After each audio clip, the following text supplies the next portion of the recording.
होने जा रहा है। एक बार फिर से प्रशांत टंडन जी आपके पास आना चाहता हूं। प्रशांत जी, किस रूप में देखा जाए राहुल गांधी की विदेश यात्रा और राहुल गांधी को यहां घेरने की तैयारी, इसको किस रूप में देखते हैं? क्योंकि अलग अलग कोर्ट में केसेस और उसके अलावा जो केस जिस पर राहुल गांधी उंगलियां उठा रहे हैं, खासकर अदानी का मामला हो, इससे पहले रफाल का मामला हो, नोटबंदी का मामला हो, ईवीएम का मामला हो, ऐसे तमाम मामले जो हैं वो कहीं न कहीं नीचे दबे हुए और राहुल गांधी का मामला सबसे ऊपर। जी देखिए, एक तो जो एक्सपर्ट कमेटी का रिपोर्ट आई है सुप्रीम कोर्ट में, तो ये एक्सपर्ट कमेटी का मैंडेट क्या था, जरा हम ये समझ लें।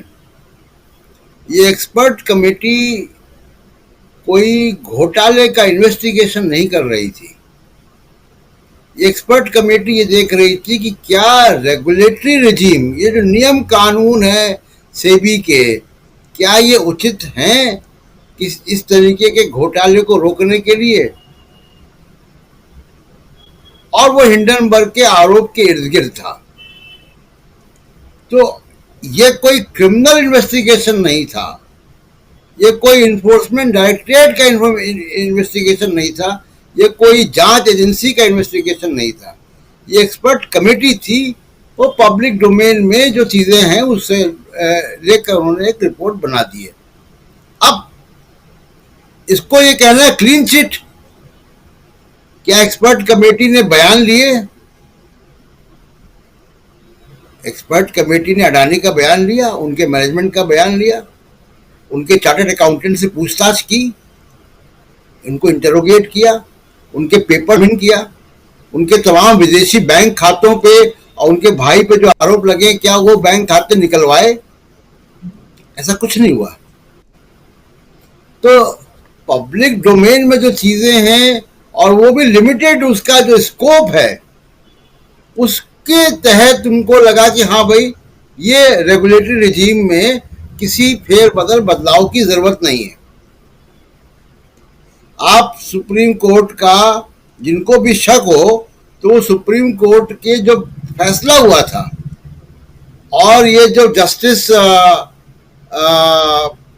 जज साहब की जो कमेटी बनी थी, उनको आप अगर देखेंगे तो आपको ये समझ में आएगा कि जो 5 मेंबर की कमेटी थी और जस्टिस सप्रे की अध्यक्षता में या उनकी निगरानी में, उसके पास ऐसा कोई मैंडेट नहीं था।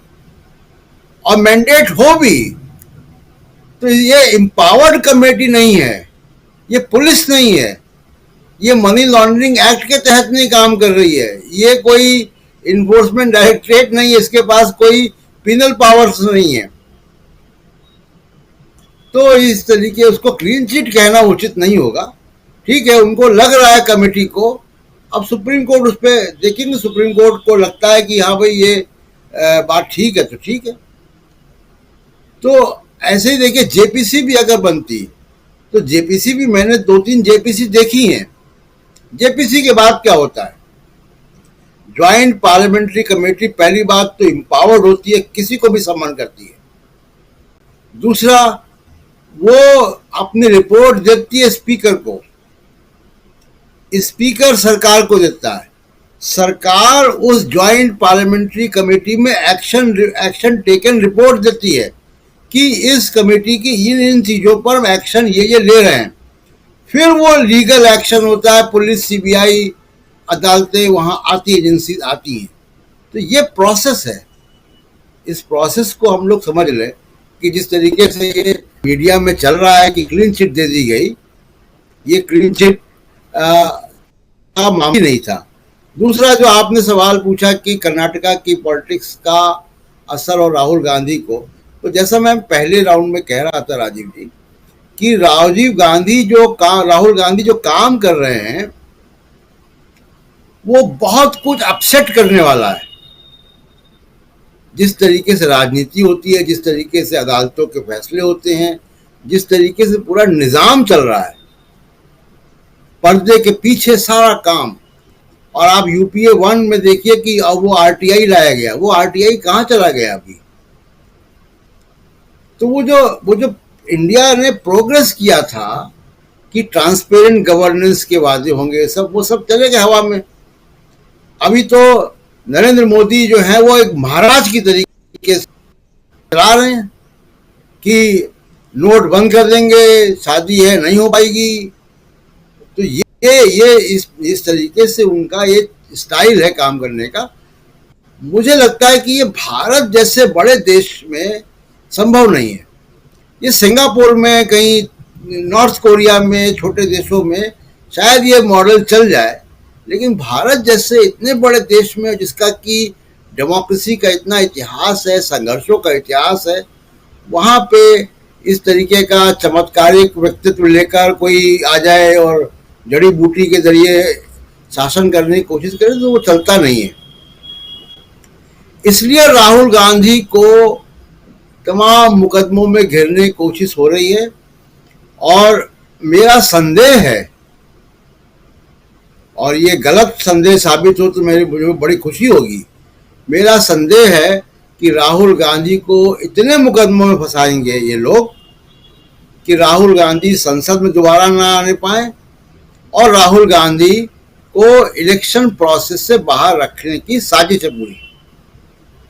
और इसमें कांग्रेस पार्टी जो भी लीगल स्ट्रेटेजिस्ट हैं, मुझे लगता है कि वो उस केस की मेरिट को देख रहे हैं, वो इन सत्ताधारियों के चरित्र को नहीं देख रहे हैं कि इनके से सत्ताधारियों का जो चरित्र है वो नैतिक अनैतिक मानने वाले लोग नहीं हैं, वो मेरिट देखने वाले लोग नहीं हैं।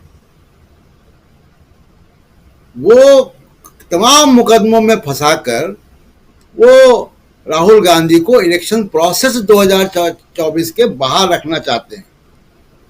और जो राहुल गांधी बाइंडिंग फोर्स होंगे अपोजिशन यूनिटी के, और जो बाइंडिंग फोर्स होंगे आगे की राजनीति की दिशा तय करने के लिए, उसमें कमजोरी निश्चित तौर पे आएगी।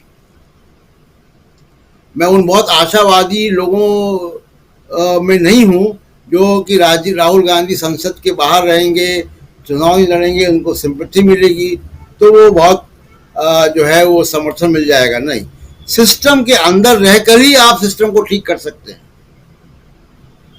सिस्टम के बाहर रहकर आप सिस्टम को ठीक नहीं कर सकते।